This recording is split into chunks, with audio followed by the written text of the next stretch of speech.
Hello mga kabayan, kamusta? Ito si Mia, ang tagapagbasa ng inyong mga kwento. Kaya bago ang lahat, huwag kalimutang i-click ang notification bell, subscribe button at i-like na rin at mag-comment kung nagustuhan nyo ang kwentong ito. Kaya halina't umpisahan na natin ang kwento. Chapter 64 Naughty Doll Apple. Umalingaw-ngaw sa buong kusina ang malakas na pagdapo ng palad ko sa pisngi ng lalaki. Kasabay ng mabilis kong paglanghap ng hangin ay ang malakas na pagtibok ng aking puso. Rage is involving me. Oo, nagawa akong tanggapin na binaboy niya ako kasi may usapan kami at may kontratang involved, pero ang sirain niya yung mga bagay na alam kong makakapagpasaya sa ibang tao. Ibang usapan na iyon. I may be naive but I'm not heartless like him. Nagtagis ang mga panga ni boss at kahit na bumuelo na ako doon sa sampal ko, ay hindi ko pa rin siya nagawang mapagalaw sa kinatatayuan niya. Sinyalis talaga na kailangan ko nang mag-exercise. Tinatamad talaga ako doon, pero itatry ko bago taon para makabawas na rin ang timbang at madagdagan itong dwarf height ko. Nakakahiya naman kasi kina Zion, lalo na tuwing pinagtitripan niyang guluhin ang buhok ko. Para lang magawa niya iyon ay kailangan pa niyang yumuko ako at mag-a-adjust. Pakiramdam ko ay may lumalabas na usok sa aking ilong, lalo na nang magkita walang lang yatang pakialam si boss kahit na sinampal ko siya ng malakas. This is just part of human's insanity, celebrating we event for home, for appear. Hindi na natapos pa ni boss ang sasabihin dahil agad ko ulit siyang sinampal. Ayokong gawin to, pero kasi kung hindi ko siya sasampalin, makakapagsalita siya ng masamang bagay about kay God. Ayaw kong mangyari iyon, tapos itong palad ko mapahid na rin. Ikaw ba naman kasi ang sumampal sa lalaking ito? Sinong hindi sasakit ang palad?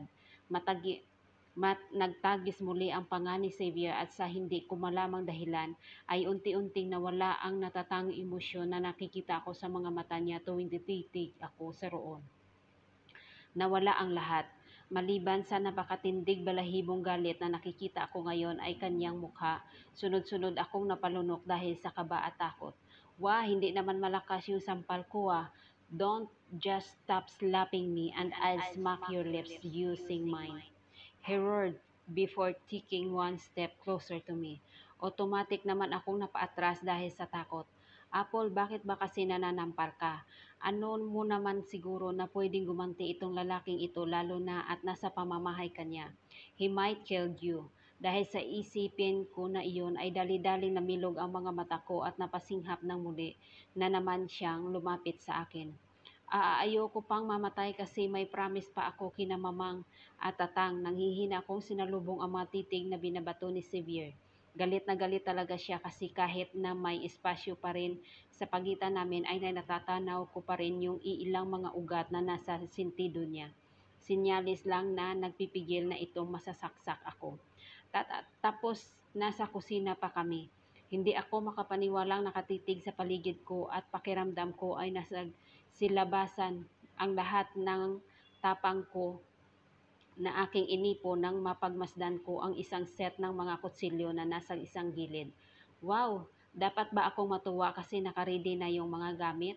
Na animoy binibigay na nila na ang sarili nila sa nilalang na nasa harapan ko. You can't do that. Napatigil sa paghakbang ang lalaking nasa harapan ko.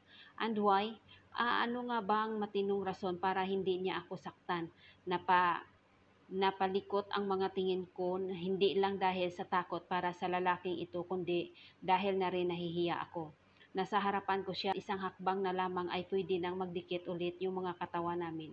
Tapos nakadagdag pa sa sitwasyon yung mga titig na binabato niya ngayon. Now, sa tingin mo Apple, ano bang magandang dahilan para hindi akasakta ng boss mo? Napalunok ako ulit ng laway dahilan sa pagmataas ang kaliwang kilay ni Xavier. Hihintayin niya ang isasagot ko. You hurt me and you keep me ruining my Christmas? Shucks, hindi ko napigilan ang panginginig ng boses ko. Napaikot ang mga mata ni Xavier bago nito binigyan ng sikat niyang Lizzie Clear. Hindi na ba siya galit? That's an invalid excuse, sagot ni boss bago siya sumulyap sa likuran ko. Oo nga pala, nasa likuran ko si Kuya Don. May sininya siya sa kay Kuya Don bago narinig ang pagpapalayong yabag ng kung sino. No, hindi ko man lang maharap si Kuya Don dahil magpasa hanggang ngayon ay tila natulos pa rin ako sa kinatatayuan ko. Nakakatawang sabihin pero kasi naigagalaw ko na lang itong mga paa ko sa tuwing umaabante palapit si boss. Nananatili ang titig ko sa nakaka-intimidate niyang mga mata. Those black orbs that held sadness and the same time hope. Sino ba ang mag-aakala na ang kulay itim nitong mga mata ay magkakaroon ng kakayahan na magbigay ng pag-asa sa ibang tao? Gusto kong ngumiti ngunit agad itong napalos nang makita akong pinalamig ni Xavier ang ulo niya. Para siyang may gagawing masama. Ikaw, anong rason mo para saktan ako? Malungkot kong tanong sa kanya dahilan para muling bumalik sa dati ang forma ng mga mata niya. It becomes dull and lifeless again. Hindi ko alam kung ano ang maging problema pero bigla na lang tumibok ang ng malakas itong puso ko. It beats as if someone is chasing me. Hindi ako makapaliwanag kung paano ngunit yung mga lungkot at sakit na nararamdaman ko kanina unti-unting nawala ang mga iyon. Mas nadadagdagan ang pagtataka ko nang na makakaramdam ako ng isa pagka-excite kasi hindi ko na sinasadyang mapatingin sa mapupulang labi ni Xavier. From rage to being helpless and now my body wants to feel those evil lips of him. Lord, nababaliw na po ba ako? Bakit po ba iba-iba itong nararamdaman ko? See something and I'll give it to you. Malamig na asik ni Xavier. Matapos ang ilang minutong pagtitiga namin, bakas na bakas sa boses niya ang pagod. Pagod dahil siguro sa trabaho at sa mga nangyayaring ito. Si sino ba ang hindi mapapagod? Napalunok ako muli at kahit pilit kong itinaas ang tingin ko upang tingnan siya sa mga mata ay hinahatak pa rin ako ng labi niya.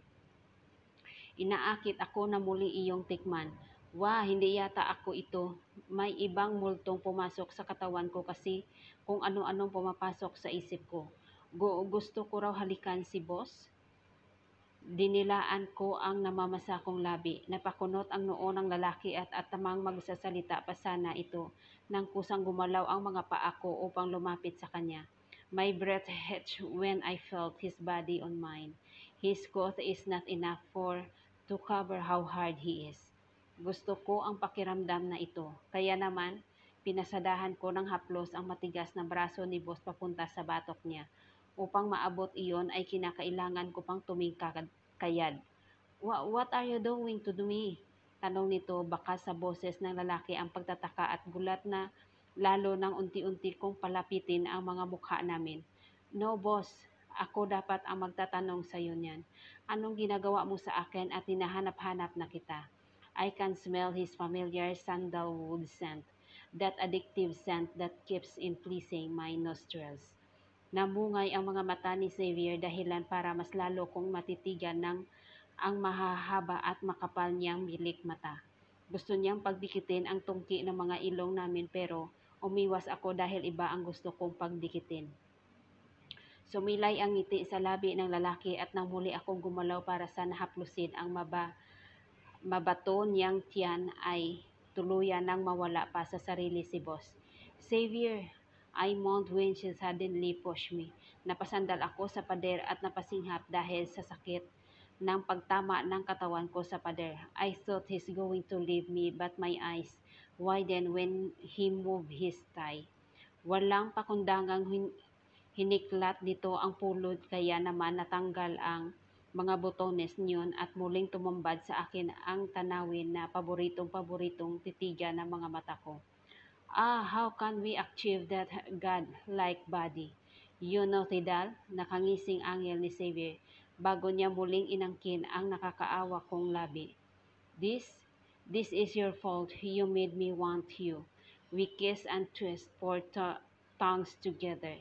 Hindi lang sapat ang salitang sabik na sa bawat paggalaw ng katawan niya. Mahigpit pa nitong hinawakan ang mga kamay ko at idinikit iyon sa pader.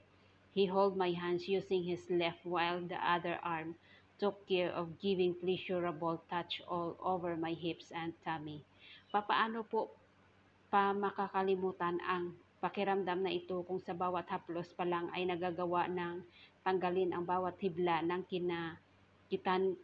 katino ang nakatago doon sa utak ko. Muling napaangil ang lalaki nang kumawala sa labi ko ang isang ungol na nasundan pa ng daing nang hindi sinasadyang makagat ni Xavier ang ibabang labi ko. Napadiin iyon at tingin ko ay nakasugat dahil nalalasahan ko ang pamilyar na lasa ng dugo. Hala, hindi ko alam na magiging ganito ka-wild si boss. Meron pa pala akong dapat katakutan sa lalaking ito. Chapter 65. A King Needs a Queen. Apple. Nakakalunod ang pakiramdam na binibigay ni Xavier. Hindi ko alam na mayroong na palang ganitong klase ng saya na makukuha sa paghalik lang. Mas lalong napaawang ang labi ko nang simulang ang kini ng lalaki ang liig kong kanina palantad na lantad sa kanyang paningin. I wanted to touch her abs. I wanted to feel those stones while kissing him, but he's the dominant and I'm his submissive partner. Wala akong ibang ginawa kundi ang magpakalunod sa pakiramdam na bago lamang sa akin. Him, Savior. I moaned when he suddenly knifed my skin and sipped it like what he did to me my cheeks. Napakuyom pa ako ng kamao nang bigla na lamang nitong pasadahan ng dila ang liig ko, papunta sa nakakaawa kong labi. The feeling of this tongue touching my skin is different kind of poison that I always wanted to feel. Ayokong napatigilan siya. Gusto kong ituloy ito at mas lalo pang dumikit sa kanya pero hindi pa man kami tuluyang makaraos nang bigla na ilang nito. Hiniwalay ang katawan sa akin. I'm your hope, paos na asik ni Xavier habang titig na titig sa namumungay kong mga mata. Bakit ba natatanong niya iyon? Hindi ko malaman kung ano ang pumapasok sa isip niya at gusto kong itanong iyon ngayon. I move my hands to touch his jaw. May iibang hibla ng buhok na humaharang sa mga mata niya pero hindi niyo nabawasan ang lamig sa kayang ibigay ng nakakatakot niyang mga tingin. You told me that I give you hope, but why did you kiss my brother? Am I not enough? Napasimangot ako dahil sa sinabi niya. Hindi ko hinahalikan si Sayon. Hindi ko hinahalikan si Sayon. Hindi ko pwedeng halikan si Sayon. Kasi hindi naman siya ang gusto ko. Ang sabi sa akin ni Mamang noon ay pwede ko lang ibigay ang kiss ko sa taong mamahalin ko. Kunot noo kong sabi sa kanya kasi yun naman talaga ang iniisip ko. Oo, at nahalikan ako ni Sayon pero sinagot ko ba yung halik niya? Hindi, kasi hindi ko naman siya mahal. Sayon gave me kiss but I never returned it. Ang kanina walang emosyon na mukha ni boss ay napalitan ng pagtataka. Love is a powerful word, be careful. Seryosong sabi ni Xavier gamit ang malalim niyang boses. Hindi ba siya naniniwalang siya ang mahal ko?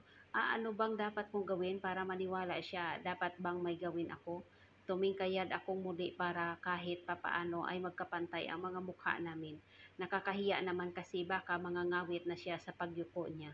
Nginitian ko si boss at saka na inilagay ang parehas kong kamay sa likuran. Hindi man ibinalik ni Xavier ang bawat ngiting ibinibigay ko sa kanya pero masaya akong binibigay sa kanya ito kaya hindi na ako magrereklamo. I titled my head and when I gathered all the strength that I kept, pinakawalan ko na ang mga salitang gustong-gusto kong sabihin sa kanya. I love you, nakangiti kong wika kay boss. Umatake ang kaba nang makita ko kung paano kumunot ang noon niya bago ito napapading ang ulo tulad ng ginawa ko. He placed his hands on both sides of my head. Nakasandali lang iyon sa pader na nasa likuran ko kaya kahit gusto kong tumakbo paalis ay wala akong nagawa kundi ang mapatitig na lamang sa mga mata niya. He blinked 6 times before nodding his head. Anong ibig sabihin nun? Bakit siya tumatango? May mali ba akong nasabi? Mali bang umamin ko ako sa kanya? Unti-unti na tuloy nawawala ang ngiti ko dahil sa mga iniisip kong masasama. Alam ko na masakit ang ma-reject. Yon ang sabi sa akin ni Eve noon. Umiiyak pa nga siya sa tuwing nare-reject siya ng mga crush niyang criminology students pa.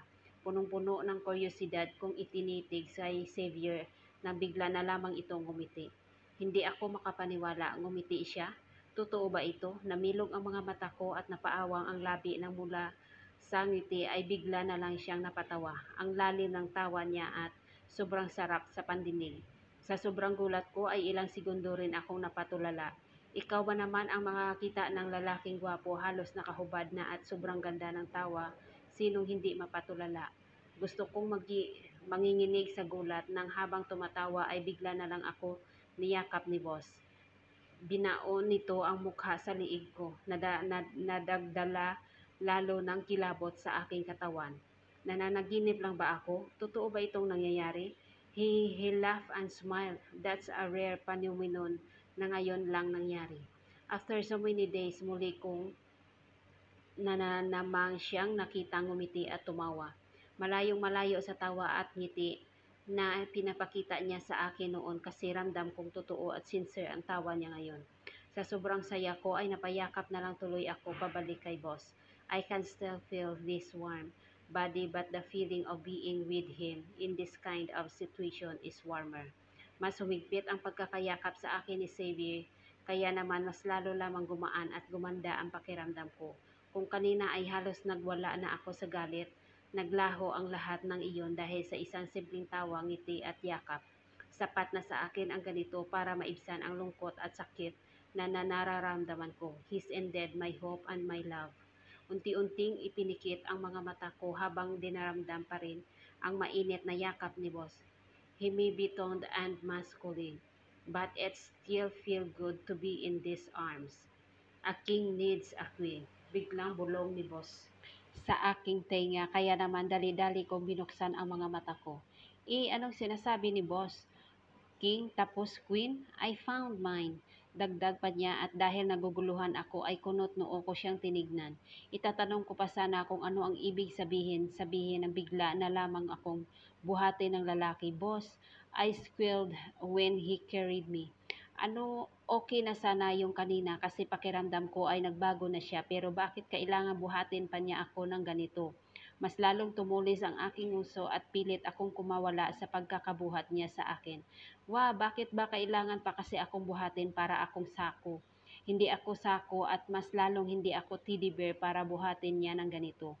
Boss, ibaba mo ako, naiiyak akong sigaw sa lalaki at akmang maglilikot pa nang bigla na lamang pinalo ni Xavier ang isang pisngi ng puwet ko. My cheeks turned red. Pakiramdam ko ay tuluyan na akong naging sako ng kamote dahil sa ginawa niya. Behave, you'll receive your gift later, doll. Wika ni boss gamit ang natatawa niyang tono ng pananalita. Hindi ko na alam kung paano kami nakarating sa kwarto kasi sumubsob na lang ako yung mukha ko sa likod niya. Nahihiya ako sa ginagawa niya, lalo at alam kong meron ng mga nakabantay na gwardiya sa hagdanan ngayon. Impit na nga akong napadaing ng mahigpit ni boss ang pagkakapisil sa hita ko. Tapos akala ko ay matutulog na kami, ibagsak niya ako sa kama.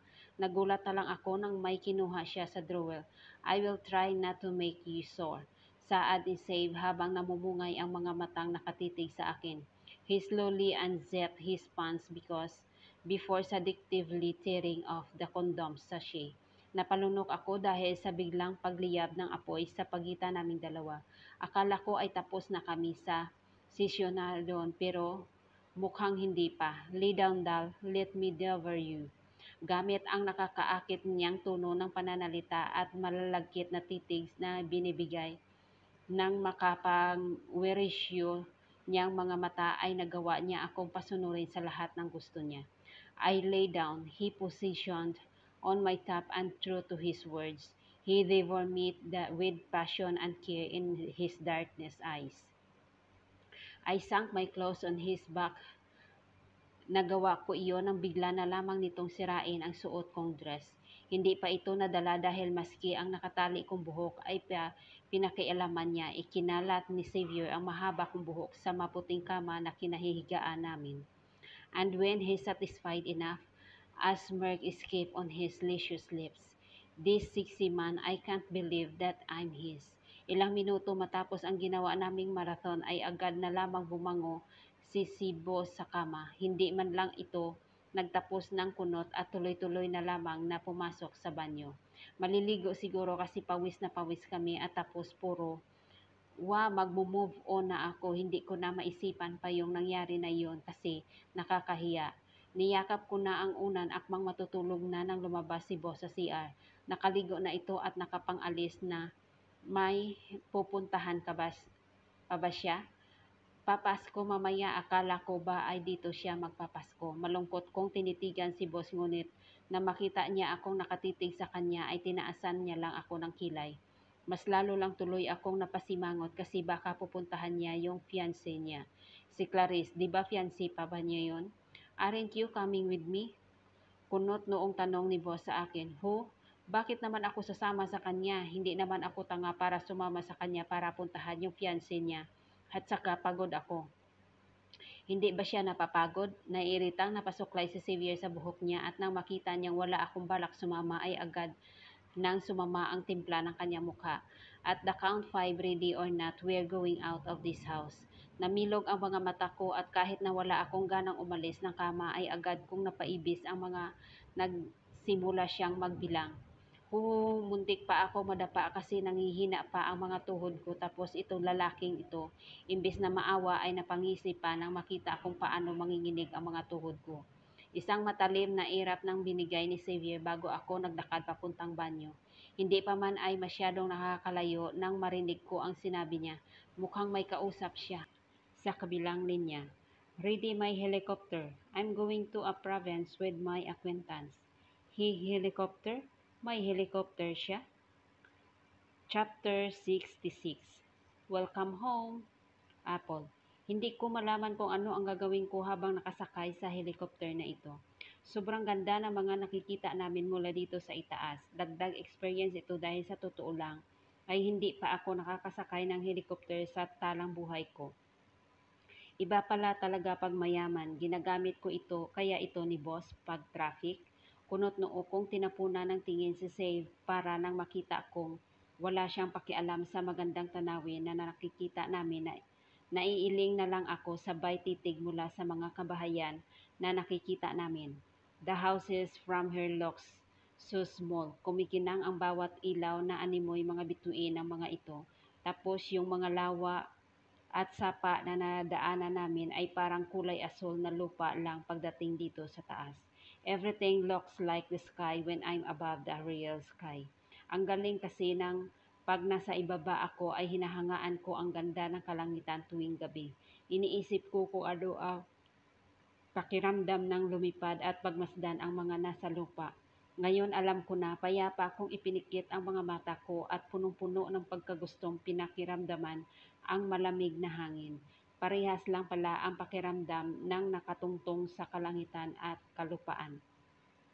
Kung pagmamasdan ko ang langit mula sa lupa ay makikita ako ang magagandang bituin, pero ang nasa himpapawid ka at mapagmamasdan mo ang lupa. May makikita rin tayong mga bituin, the stars that we really know.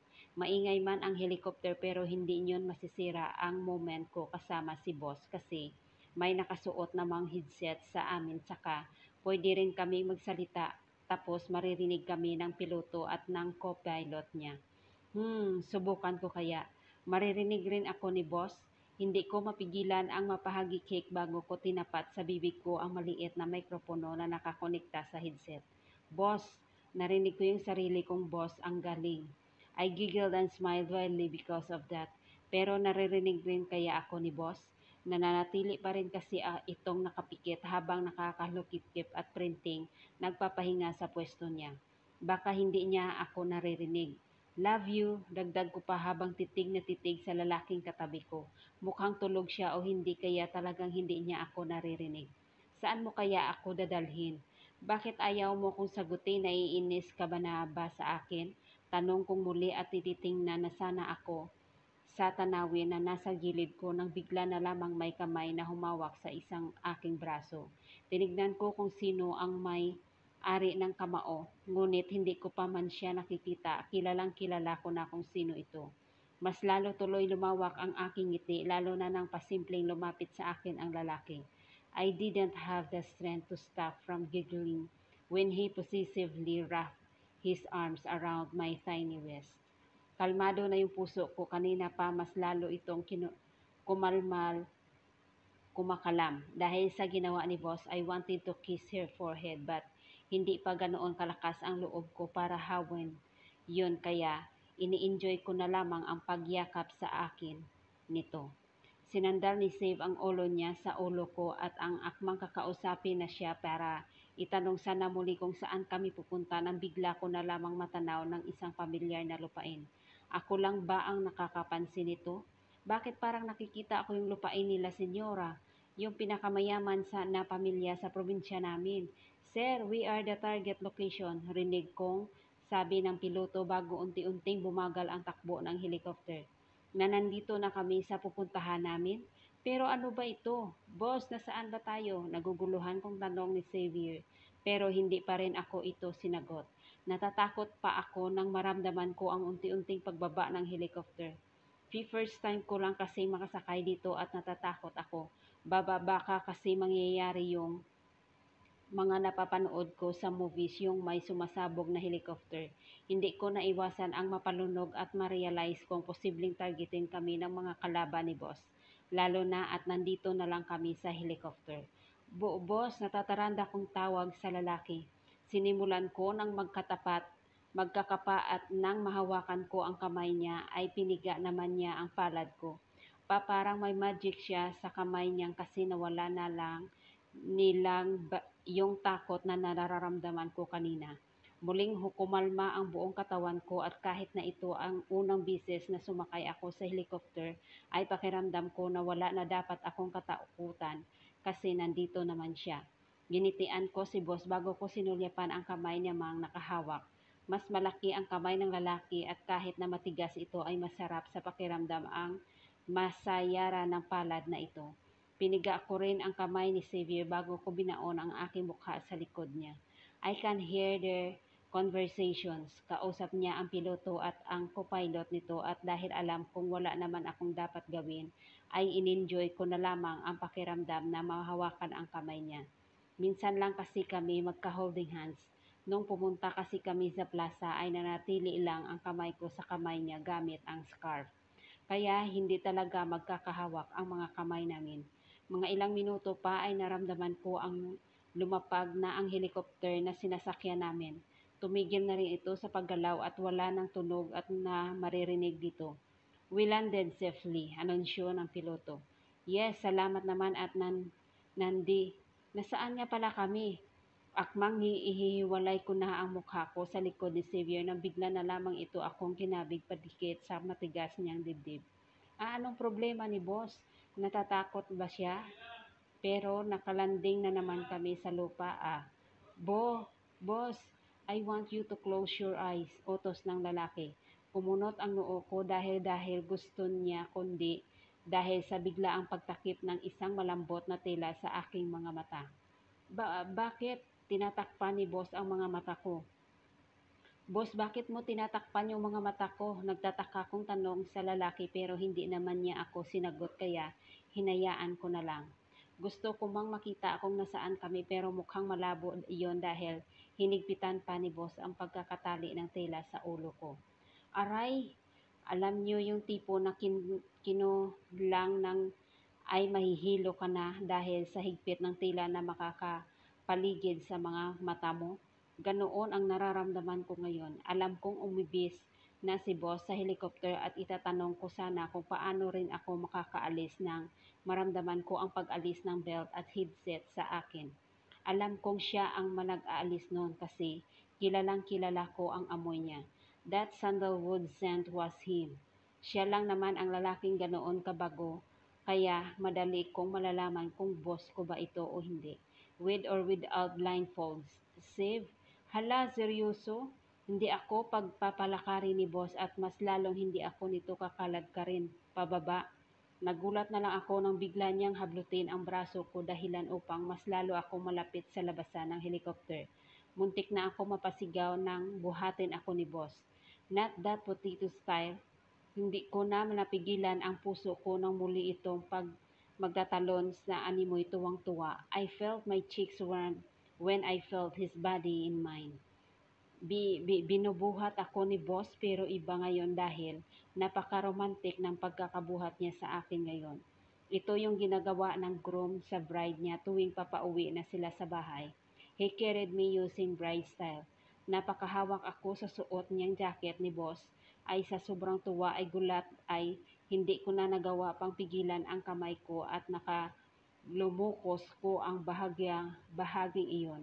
Wow, I wanted to inhale his scent more.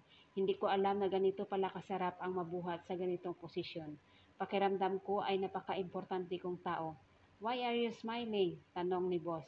Kahit may takip ang mga mata ko ay alam kong kunot na naman ang noo nito. Kabisado ko na ang mukha niya. I didn't know that it felt so good to be carried in this kind of position. Pag-aamin ko sa lalaki na bahagya pang napatikhim. Do you like it? Tanong pa nito na napatawa naman sa akin. Mas lalo kong idinikit ang katawan ko kay boss at nang marinig ko ang tibok ng puso niya ay doon ko lamang sinagot ang tanong niya. I love it. Sagad ang ngiti kong sagot kay boss. Hindi ko alam kung ano ang naging reaksyon niya pero naramdaman ko ang biglang paghigpit ng pagkakabuhat niya. You don't like that potato style? Nawala ang ngiti ko. Sino ba ang may gusto mabuhat ng parang isang sako ng patatas? Malamang hindi. Ginusuan ko si boss lalo na nang magsimula na ito maglakad. Alam kong may kasabay kami sa paglalakad baka mga bodyguards niya na nakasakay naman doon sa isang helicopter na nauna sa amin. Narinig ko ang pagbukas ng pintuan ng kotse bago ako pinasok ni Xavier sa loob. Napaupo agad ako kasi wala na akong makita. Hindi pa man ako tuluyang makakapahinga sa upuan ko nang bigla na lamang akong buhati ni boss at pinaupo sa kandungan niya. Boss, singhal ko sa lalaki. Nakakahiya kasi baka may makakakita sa amin tapos isipin nila may iba kaming ginagawa. Mas lalong nabula ang mga pisngi ko at kahit hindi ko makita kung may kasama kami sa loob nitong kotse ay umapaw pa rin ang pagkapahiya sa aking sistema. Pwede naman sana akong umupo na lang sa tabi niya. Sinubukan kong umibis kasi nararamdaman kong hindi magiging maganda kung mananatili ako sa hita niya. Ngunit sa tuwing papalag ako ay siyang paghigpit ng pagkakakapit ni boss sa akin. Si Xavier, nararamdaman ko yung ano. Shut up, I need to rest, give some time. Napatahimik na lang tuloy ako bigla at kahit naiilang sa posisyon namin ay hinayaan ko na lamang siya. Sinandal ng lalaki ang noo sa aking likuran at tumahimik ang buong sasakyan nang magsimula na itong umandar. Naalala ko sa mga ganitong senaryo yung napapanood ko sa mga movies. Yung tatakpan ng killer ang mga mata ng biktima niya tapos pagdating sa hideout ay doon na niya chap-chapin. Muli akong napalunok. Hindi naman siguro ganoon ang gagawin ni Xavier. Gusto ko mang makita kung nasaang lugar kami pero dahil naiilang ako sa posisyon namin ay wala na akong nagawa kundi ang mapatahimik na lamang. Hindi ko nabilang kung ilang minuto ang tinagal basta ay natagpuan ko na lang ang sarili ko na nakatayo sa lupang hindi ko alam kung saan o ano. Nananatili ang tila sa aking mga mata at ganoon din ang kamay ni boss na nakahawak sa braso ko. Boss, nasaan na ba tayo? Pwede ko na bang tanggalin ito? Hindi ko sinagot ni boss dahil nagsimula na itong hilahin papasok sa kung saan. Rinig ko ang mga huni ng kuliglig, ang maingay na videoke tapos may mga nagtatawanan na animoy may palaro. Gaganito yung Pasko sa probinsya namin. Natatandaan ko pa ganito kaingay sa amin tuwing Pasko.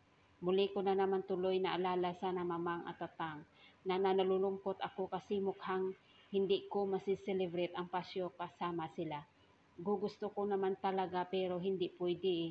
Humigpit ang pagkakakuyom ko sa mga kamao ko at akmang itatanong ko na ulit kay boss kung nasaan kami nang marinig ko ang mga boses. Mamang, ganito po ba iluto ito? Hindi ako makagalaw sa kinatatayuan ko ang boboboses na iyon. Anak, ilalagay mo lang yung sauce pagluto na yung hotdog. Sunod-sunod ang naging pagluto ng aking mga luha. Hindi ko alam kung anong gagawin basta ang komportable na ako marinig ang mga boses nila.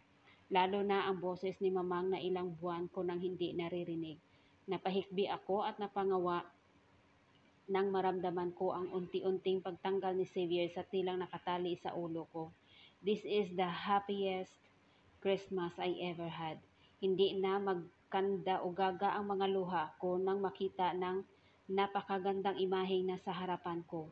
Nasa kusina ako ng bahay namin, nakasakay si Mamang sa wheelchair, pero hindi tulad ng dati ay medyo maayos na ang lagay nito.